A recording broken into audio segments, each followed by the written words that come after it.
Pang-ilan na yan? Pang-anim na. Hindi mo pa rin alam kung sino naglalagay? Hindi ko mo tsempohan eh. Tinry ko pumasok na maaga pero nakapatong na agad yung flower sa desk ko.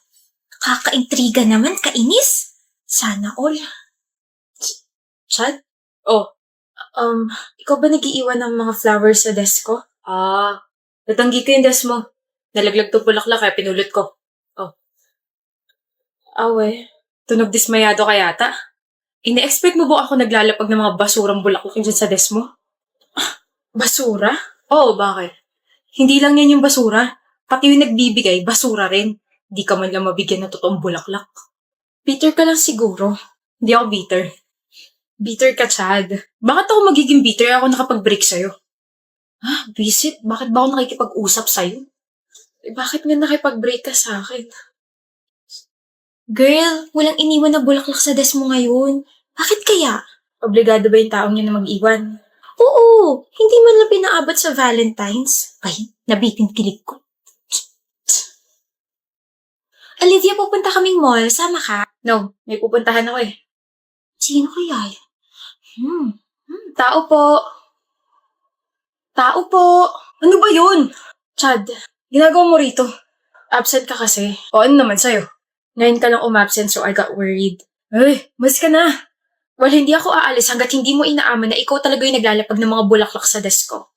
Nagsasabi mo dyan. Bakit ka may hawak na bulaklak na katulad nyo sa akin? Anak ng gatas naman. Easy. Oo na. Sa akin galing yung mga yun. Okay na.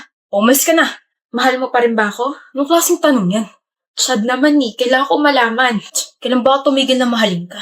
Uy, bakit ka nakapag-break sa akin kung ganon? Tinawag mo pang basura yung mga handmade flowers pero ikaw rin paling gumawa nun. Di kita maintindihan. Baka tawanan mo ako eh. Nung Christmas, yung nagpadala sa'yo ng 24 roses, di ba? Hindi ko tinanggap yun, sinauli ko yun.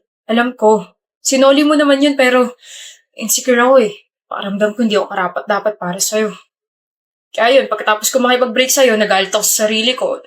Buong iniisip ko nung time na yun. Tapos napagdesisyonan ko na mag-part-time sa isang fast food chain para kapag nagbalikan na tayo, may mabibigay na ako sa'yo. Tapos bumili ako ng materials pang crochet kasi yun yung kasya sa budget ko eh.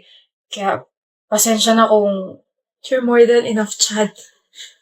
You, your efforts, your love are more than enough. Kaya instead of breaking up with me, tell me more about what you feel. Hindi naman ako mapapagod na bigyan ka ng assurance eh. Sorry.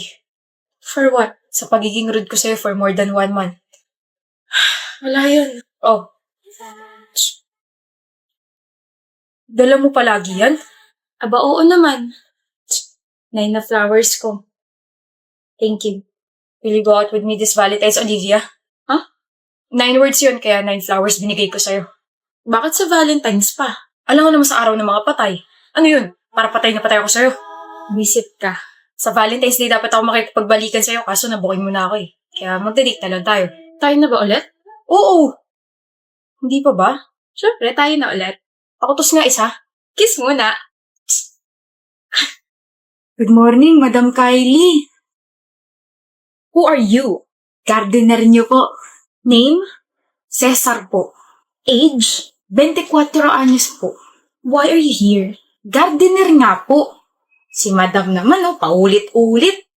Ano po ba ginagawa ng gardener? Di nag-aayos ng garden.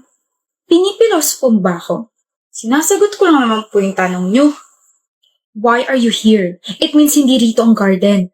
Nasa likod. Stupid. Sensya na po, kala ko po kayo stupid eh. Ano sabi mo?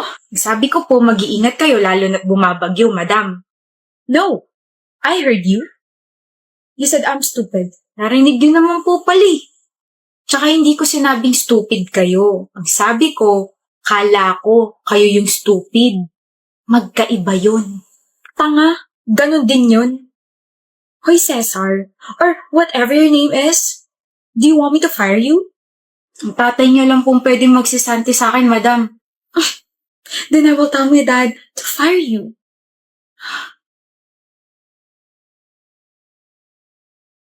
Nakalis na.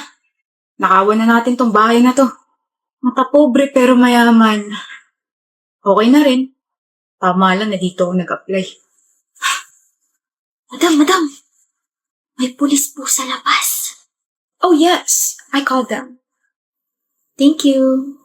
Good morning, ma'am. Police officer? Yes po, ma'am. I don't care who you are.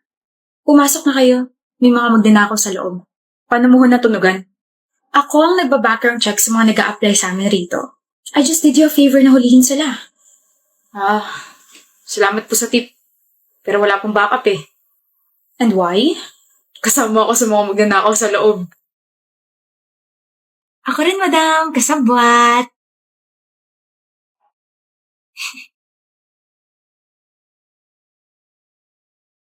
Pasok. We should schedule our wedding next year, babe. Ang daming kailangan pagplanuhin. Ayoko madaliin to. Of course, Giselle. Kung ano gusto mo mahal. We're getting married, Dex. Paano kung bumalik yung greatest what if mo? Huwag mo akong titigan. Can't help it, Ishi. Naramdaman ko hindi ka okay, kaya dinalhan kita ng pagkain. Mahal kita, Dex. Happy 4th anniversary, Ishi. Will you marry me? Hindi pa ako ready, Dex. Kung ganon, hihintayin kita. But you can't. Ishi, wait. Sorry, I'm late, hubby. It's okay. Are you hungry? Hungry, not hungry. Let's go, wife. Siya ba yun? Giselle. Yung babaeng kinukwento mo nung nasa getting to know each other stage pa lang tayo 2 years ago? The woman who rejected your proposal because she wasn't ready? Let's go back. I'm sorry, love. Why did you propose, Dex? Giselle, please.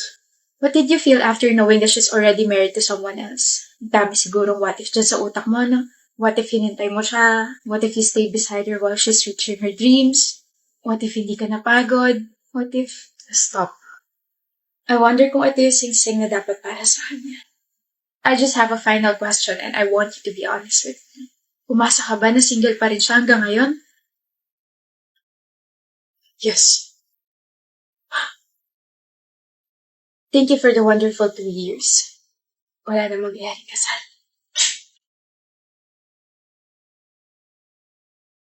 Ngayon lang kita nakita rito sa department namin. I'm Kara. Dennis. Ang pogi mo. May girlfriend ka? I just wanna make sure kasi crush na yata kita. Wala. Sure ka? Baka mamaya may sumabunot bigla sa akin or biglang may mag-DM sa akin na you don't know me but I know Dennis. We've been in a relationship for... Never pa ako nagkaka-girlfriend. Ako pwede mo ako maging girlfriend. I mean, crush. No thanks. Nga pala, baka isipin mo kasi interesado ako sa'yo. I'm just being honest. May charger ka ba? Meron, Type-C ba? Sakto lobat kasi ako. Nalobat first sight sa'yo. Kung hindi ka naniniwala sa love at first sight, sa second sight, third sight, fourth sight, fifth sight, Hindi ako naniniwala sa love. sa crush, naniniwala ka bang crush kita? Crush kasi napapugian ka sa akin. Lilipas din yan. Kung ako sa'yo, huwag mo na sayangin yung oras mo sa akin, miss. Iba na lang yung kulitin mo. Ano yan? Ba't may sugat ka sa tuhod? Wala na tapilok. Just mind your own business, miss. Band-aid. Di ko kailangan yan. Kapag nalagyan niya ng infection, sisisihin ko sarili ko kasi hindi mo yan natapalan ng band-aid kahit inalok kita. Umuulan. Hi, Dennis. Wala akong payong kaya huwag ka na umasang sasabayan kita, miss. So kung may payong ka, maisasabay mo ko? Hindi. Susungitan kita hanggang sa ma-turn off ka sa akin. I told you, lilipas din yan. Alam mo, kahit sungitan mo ko, ang gwapo mo pa rin. Pero sorry ka kasi hindi naman yun yung dahilan kung bakit crush na crush kita. Crush kita kasi nakita kitang sinagip mo yung kuting na muntik na masagasaan last month. So I therefore conclude na you are a very, very kind person. O payong, ingat ka sa pag-uwi mo. Paano ka? Oh, I have extra. Nagdadala talaga ako ng isa pa just in case na may friend or kakilala akong walang dalang payong. Huwag mo na isa sa oli sa akin to maulan na sa mga susunod na araw, next week, next month, next year, and next year. Bye, Dennis! See you tomorrow! Good morning, Dennis. Kumain ka na ba? Hindi ako gutom, miss. Hala, hindi ka ba nagpa-breakfast? Here, take my sandwich. Ayoko. Kapag nag-collapse ka, sisisihin ko sarili ko kasi hindi ka kumain kahit inalok kita. Hilig mo mang guilt trip, no? Kainin mo na to and take this bottled water. Hindi ko pa naiinom yan. Paano ka? Alam mo, kahit ang sungit mo sa akin, naiisip mo pa rin talaga ako, no? Ano nga yan? Ewan ko sa'yo. Progress tawag dyan. I feel like you're starting to trust me na. Thank you, Dennis. Dapat nga ako nagpapasalamat. Hi, Dennis. Hello. Bakit nandito ka sa stock room? Inutusan ako eh. Ikaw. Kapag stress or malungkot ako, dito ako napunta. Tahimik eh. Balik na lang ako mamaya. Hmm. Anong problema? Akala ko ba alis ka na? Sasamahan kita. Hindi na. Sige na. Basta dito lang ako. Magtatanong ako ah. Bakit parang takot na takot ka sa tao? Bakit parang ayaw mo nilalapitan ka? Ayaw mo na nagbibuild ka ng connection from other people? Okay. Iniwan ako ng mga magulang ko ng bata ko. Yung nanay ko namatay, tapos yung tatay ko sumama sa ibang pamilya. Nahanap ko siya last month, kaso sinabi niya na lumayo na lang daw ako. Lumaki ako sa tito at sa tita ko, kaso hindi naging maganda yung trato nila sa akin, kaya pinursige ko talaga na makaalis sa poder nila, kaya eto na ako ngayon. I'm currently living alone. Kaya kapag may gustong pumasok sa buhay ko, iniisip ko kaagad na iiwan nila ako. Naiiwan mo rin ako pagdating ng panahon. Kaya huwag mo na sayangin yung oras mo sa akin. Hindi naman kita iiwan eh. Kara, Oh, sinabi mo na yung pangalan ko. nagdudugo yung ilong mo. Kara!